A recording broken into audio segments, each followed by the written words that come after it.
Assalamualaikum warahmatullahi wabarakatuh. Halo, selamat bertemu lagi dengan saya, Rahma Nugawati, dalam mata pelajaran Otomatisasi Tata Kelola Sarana dan Prasarana. Pada pertemuan hari ini, kita masih membahas tentang K3 perkantoran, yaitu KD 3.3 menerapkan K3 perkantoran dan KD 4.3 melaksanakan K3 perkantoran. Tujuan pembelajaran kita hari ini yaitu setelah melaksanakan proses pembelajaran dengan menggali informasi pada kegiatan diskusi dan pembelajaran berkelompok, peserta didik diharapkan terlibat aktif, bertanggung jawab dalam bertanya, santun dalam memberikan kritik, serta peserta didik diharapkan mampu yang pertama yaitu mengklasifikasi kerugian kecelakaan dengan benar, 2. Mengidentifikasi klasifikasi kecelakaan secara rinci dan tepat, dan 3. Memecahkan permasalahan kecelakaan kerja di kantor secara tepat dan sesuai SOP.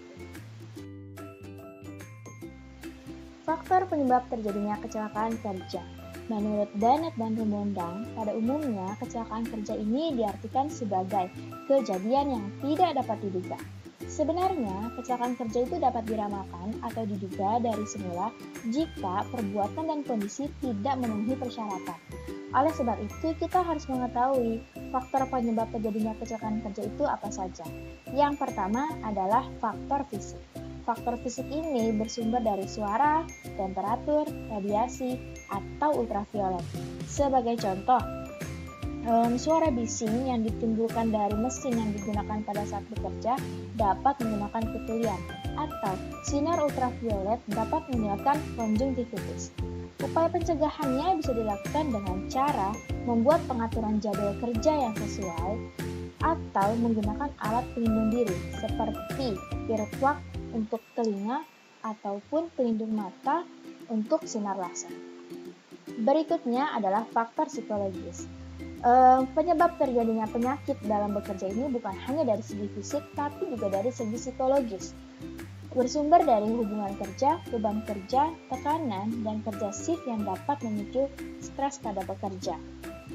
Sebagai contoh, hubungan kerja yang kurang serasi antara pimpinan dan bawahan atau beban kerja yang terlalu tinggi dapat memicu stres pada pekerja.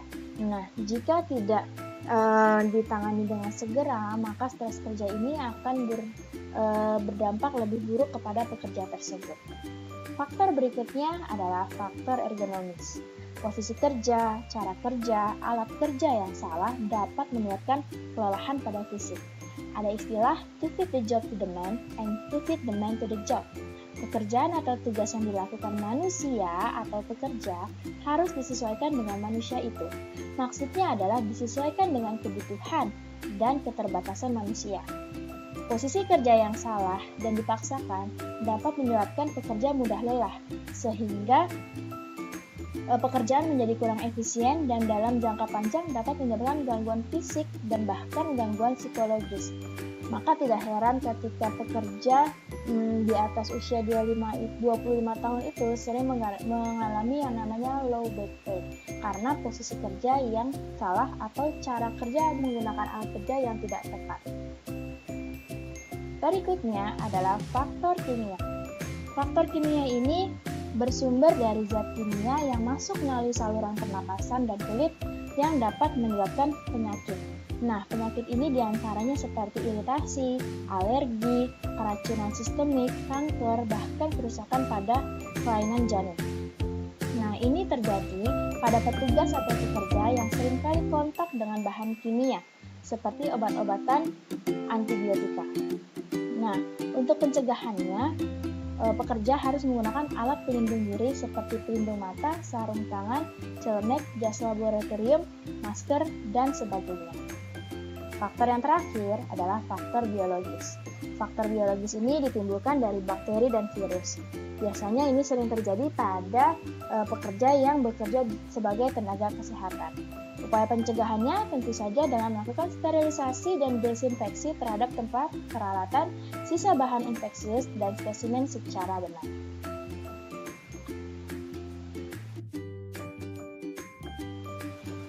Selanjutnya, kita akan membahas penerapan K3 perkantoran. Bagaimana sih bentuk penerapan K3 perkantoran di sebuah perusahaan?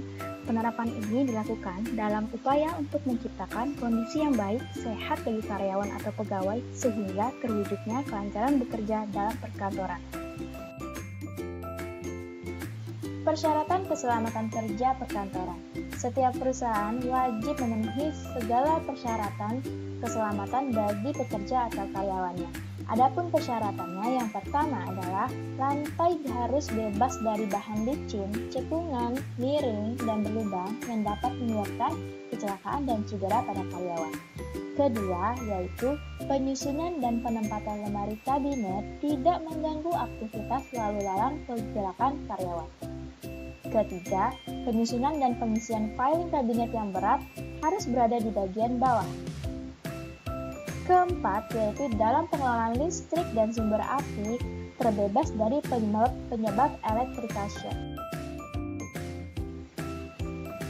Selain menerapkan persyaratan untuk keselamatan pekerja atau karyawannya, setiap karyawan juga harus menerapkan prosedur kerja yang aman di perusahaan atau di tempat kerja seperti apa.